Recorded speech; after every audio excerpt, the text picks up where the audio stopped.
El proyecto de ley de salud integral prepagada defiende al usuario y no atenta en contra de las compañías. Así lo afirmaron varios legisladores durante el segundo debate de esta iniciativa.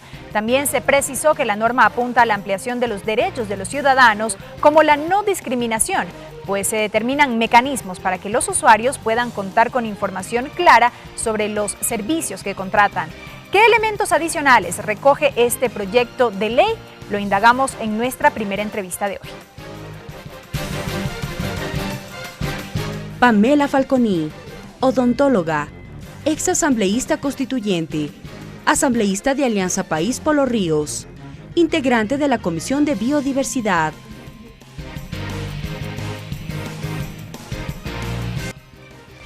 Asambleísta Falconi, bienvenida a TVL Noticias. Qué gusto que nos acompañe. Gracias por la oportunidad.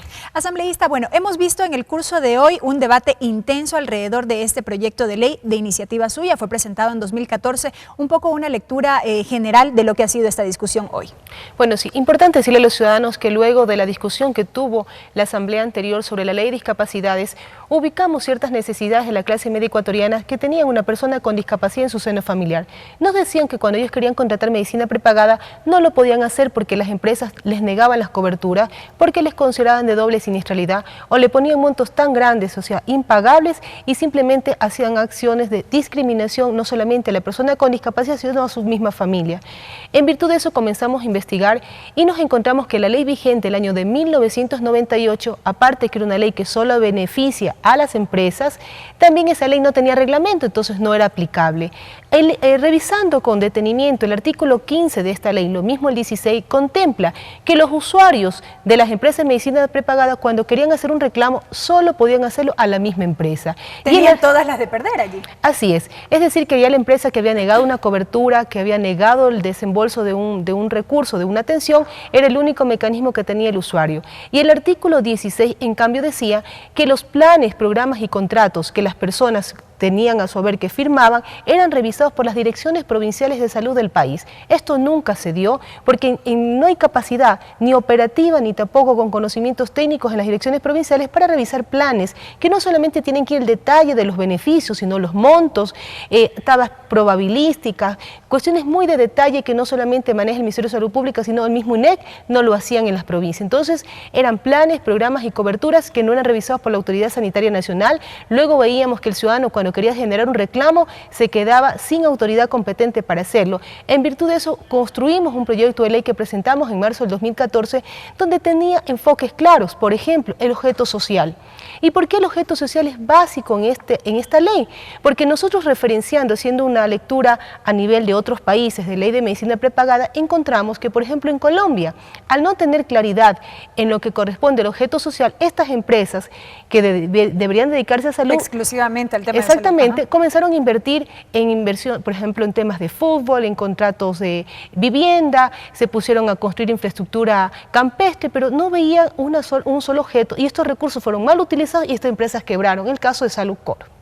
Ahora bien, asambleísta, tomando en cuenta todos estos antecedentes, es que usted ha señalado, se articula este proyecto de ley que, como se manifestó durante el debate el día de hoy, apunta a garantizar los derechos de los usuarios de este tipo de servicios. ¿En qué medida? ¿Qué es lo que se contempla? Esta ley básicamente regula, controla y sanciona. Dentro de sus ámbitos de competencia, la Autoridad Sanitaria Nacional tiene que revisar los planes, los montos y también los precios y qué tienen que financiar. Hay que recordarle a los ciudadanos que estas empresas de medicina prepagada, llámese Salud, Ecuasanitas, Cruz Blanca y todas las que están en el mercado, ellos financian estos contratos que uno suscribe con ellos y compran a tercero atenciones médicas. Entonces tienen que regularse por el ámbito de la Autoridad Sanitaria Nacional, que las coberturas sean reales, que las coberturas cubran todos los estadios de la integralidad de la salud del paciente. Yo le pongo un ejemplo ahorita, Belkis. Si usted contrata una empresa de medicina prepagada en estos momentos con la ley del 98, le dicen, mire, usted solamente le cubre la empresa de medicina prepagada cuando usted esté enferma. No me cubre la prevención. Por ejemplo, yo tengo antecedentes patológicos de cáncer, por la parte materno y paterno, o tengo, por ejemplo, mi padre es hipertenso y diabético y yo requiero hacerme un chequeo preventivo, eso no me cubre. Yo voy y le digo, vea, yo me he hecho este tipo de examen, no le cubro, porque yo le cubro que usted esté enfermo. Y luego tenemos el caso del tercer estado, que es el proceso de recuperación del paciente, donde entra la rehabilitación o cirugías reconstructivas, que tampoco cubre.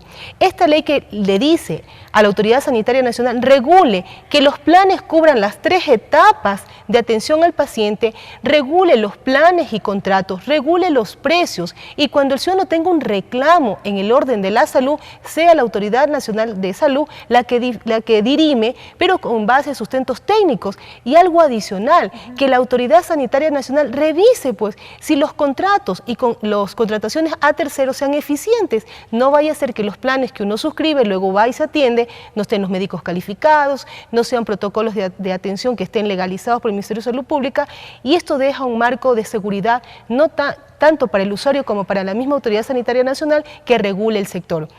Y para las super de compañías, aquí también entra, yo diría, a tener una norma, porque la super de valores y compañías, de acuerdo al Código Monetario Financiero, le compete revisar capitales mínimos. Tienen que tener capitales mínimos, establece la ley de 800.000 para dólares. la constitución de este tipo de empresas. La constitución de este tipo de empresas. Reservas técnicas, reservas complementarias, porque yo pago por adelantado un recurso mensualmente que cuando yo requiera la atención, tiene que haber pues el dinero para respaldar mis gastos, todas las coberturas que yo en su momento contraté. Sobre este tema del monto mínimo o el capital base para la constitución de estas empresas, ahí hubo una modificación respecto de lo que fue el informe para el primer debate. Se establecía un monto superior al $1.000.000, se ha considerado $800.000 base, tomando en cuenta que este es un monto referencial que se había sugerido a la Comisión del Derecho a la Salud, se lo considere tomando en cuenta que es más o menos el monto sobre el cual se crean este tipo de empresas. Sí, bueno, esa fue una observación de las empresas pequeñas y medianas, porque decían que poner 1.500.000, que era lo que se debatía en el primer debate, decían, bueno, era muy alto. Con 800.000 se da la oportunidad para que estas empresas pequeñas y medianas entren en igualdad a competir dentro del mercado. Aquí se han corrido también rumores entre las redes sociales que estas empresas van a quebrar. No van a quebrar, ha sido un muy buen negocio que desde el año 98 no tienen regulación en el país. En un inicio dijeron que ellos facturaron entre 400 millones anuales entre el 2014 y 2015, ahora emiten otras cantidades que dicen que solamente han facturado 360 millones. 360 millones, que es lo que ahora manifiestan que ellos han facturado en un año como el año 2015, es extremadamente bueno. Y más que todo, darle la garantía a los ciudadanos que los recursos que se depositan en estas empresas, que luego financian, tengan los resguardos necesarios. Y también para que ellos puedan controlar y sancionar, en el caso, por ejemplo, de una liquidación forzada, una liquidación voluntaria de las mismas empresas, la autoridad competente, como Super de Valores y Compañías, tenga la cartera de portafolio de usuarios, conozcan los montos que se cobraron, cuáles son sus reserva y cuál es el patrimonio también de estas empresas. Asambleísta Falconi, usted hace unos minutos hacía referencia a esta necesidad de que existan estos informes técnicos en cuanto a la prestación de todo este tipo de servicios de las empresas que precisamente ofertan estos servicios de seguros médicos y medicina prepagada. Este fue un tema muy recurrente durante el debate el día de hoy. Inclusive asambleístas de oposición habían sugerido que por esta razón, hasta no contar con estudios técnicos actuariales, el proyecto regrese a la Comisión del Derecho a la Salud hasta tener certeza de finalmente estos documentos. Usted planteaba la necesidad de que se emita una reglamentación en ese sentido, profundizar en aquello. Bueno, si nosotros estamos planteando una transitoria, que sería la transitoria 10ª, básicamente en lo que corresponde a precios, porque a las empresas les preocupa cuánto pueden ellas cobrar al usuario. Al no tener y no solamente ser una competencia de la Autoridad Sanitaria Nacional, ¿por qué? Porque aquí en la ley se contempla en el artículo 29 que la Autoridad Sanitaria Nacional ubicará los precios de los contratos, planes y programas de acuerdo a las notas técnicas o estudios actuariales que tienen que ser actuarios independientes. En el país, de lo que conocemos, existirían entre 7 o 9 personas que se dedican a hacer este tipo de análisis, que no son sencillos. Todos están en el ámbito privado, ellos se inscriben, digamos así, se inscriben ante la Super de Compañías, pero lo que nos queda a nosotros la duda es en base a qué criterios ellos van a hacer estas notas técnicas que son los insumos para que la Autoridad Sanitaria Nacional ponga los precios. ¿Qué es lo que le decimos? que el Ministerio de Salud Pública haga un reglamento donde no solamente tienen que confluir médicos, sino economistas, gente del INEC, porque hay que hacer, por ejemplo, estudios probabilísticos, tienen que revisarte informes anteriores, enfermedades más frecuentes, edades, estudios de la más variada índole en el ámbito de la economía y las corridas financieras para que garanticen que las empresas no vayan a perder, tampoco queremos perjudicar, pero que los ciudadanos tengan la certeza que no existen estos conflictos de intereses, que los actuariales, estas personas que hacen los informes actuariales no tengan conflictos de intereses con las mismas empresas de medicina prepagada, en virtud de dar transparencia. Mire, Bel, que yo le pongo el ejemplo en estos momentos. Dígame usted, ¿qué empresa de medicina prepagada en este país a usted le entrega una factura o un detalle de lo que usted paga? Ninguna. ¿Por qué? Porque usted le hace un débito bancario y usted todos los meses paga, sabe por qué tiene el débito. Pero cuando usted quiere saber cuánto... Pero no hay un desglose. No hay un desglose de cuánto yo he aportado mensualmente, anualmente y básico. No solamente yo, porque estoy beneficiando también, yo tengo a otras personas dentro de mi seguro que pueden ser mis hijos o mi padre o mi pareja o mi esposo. Entonces, al tener este margen de cobertura, nunca el ciudadano, el usuario sabe cuánto está pagando. Si usted contrata un plan de telefonía, sabe cuántos minutos aire le dan, qué tipo de plan tiene, tipo de teléfono tiene, y usted sabe hasta cuándo lo va a tener y si usted lo tiene que suspender, en qué tiempo los puede suspender. Otro análisis también que ha sido muy debatido aquí en la Asamblea Nacional son los tiempos de caducidad y los tiempos de carencia. Y aquí sí es importante decirle a los ciudadanos, y hemos también planteado al mismo presidente de la comisión, los tiempos de caducidad. En lo práctico, yo tengo una queja ante mi empresa de medicina prepagada porque no me cubrió una cirugía o no hubo una mala práctica profesional y me cuesta recuperar mi salud, no pueden estar los plazos establecidos de 7, 15, 60 o 90 días cuando entendemos que hay enfermedades graves, que el paciente requiere periodos de recuperación de entre 3, 6 meses. Entonces, bien plantean los asambleístas de oposición, como el mismo Ramiro Aguilar, que deben ser periodos de 6 meses hasta 12 meses, en el cual el ciudadano, el usuario que tiene una queja, pueda activar en diferentes momentos.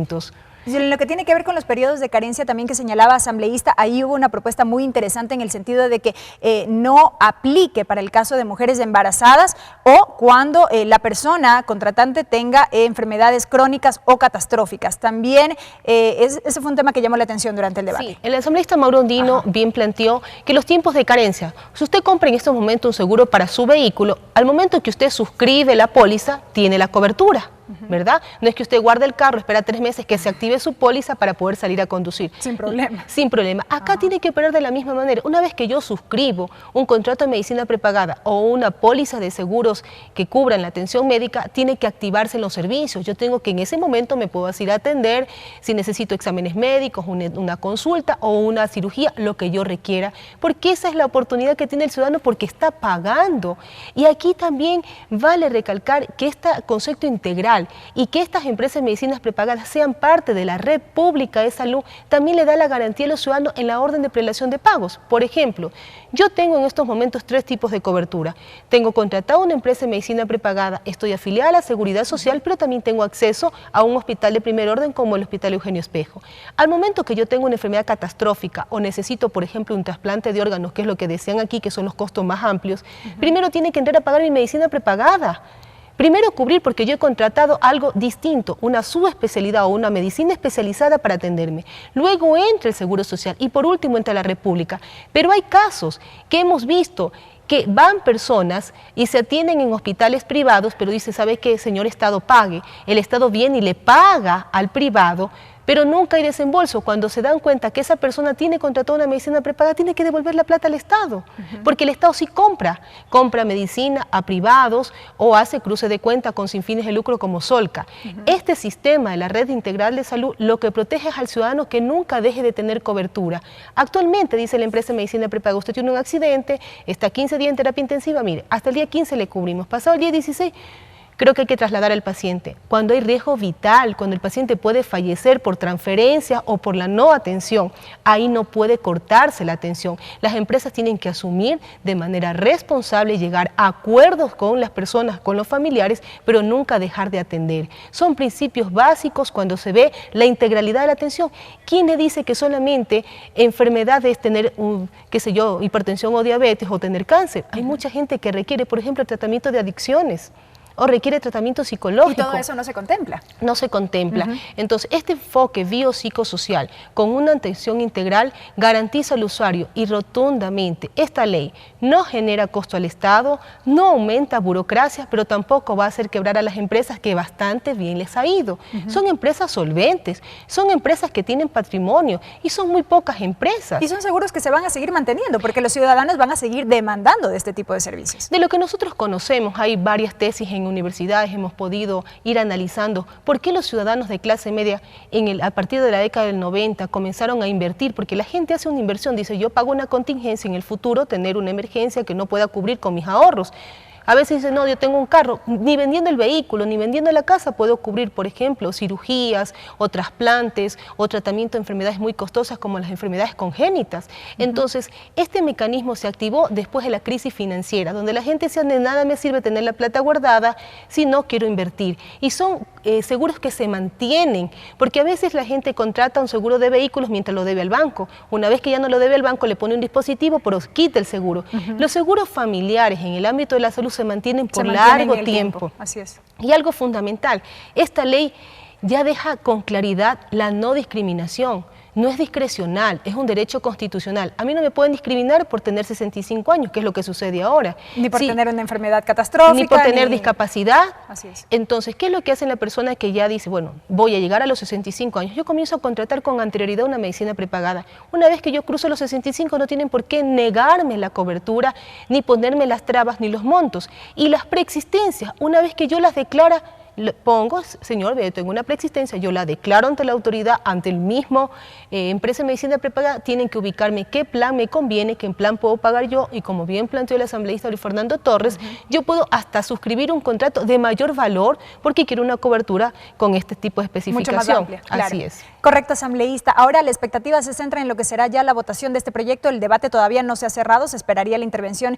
de varios asambleístas más alrededor de este tema hasta aterrizar finalmente en la aprobación o votación, en este caso, de este proyecto de ley. Gracias por habernos acompañado. Gracias a ustedes. Esperamos también que los ciudadanos a través de las redes sociales nos puedan comentar y evidenciar también cómo se mejora la ley. Hemos evidenciado periodicidad, carencias, preexistencias, todo lo que refiere al régimen de sanciones, pero yo creería que falta también componentes en el ámbito de las coberturas.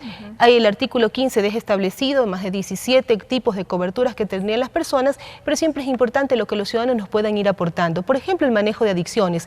¿Cómo ubicar las adicciones como un problema de salud pública? Eso fue un pedido de muchos ciudadanos que a través de redes sociales nos decían, yo en mi casa no tengo un problema que tengo que tratar de cáncer, una enfermedad degenerativa, como el Alzheimer, pero tengo un problema grave porque tengo un hijo con adicción y el seguro no me lo cubre. Entonces también ahí evidenciamos y podemos mejorar la ley. Una ley que beneficia a la clase media, que también es parte de este país, y la Asamblea Nacional tiene que responder a garantizar un derecho. Correcto, asambleísta, y habrá que estar pendientes de aquello. Gracias por habernos acompañado.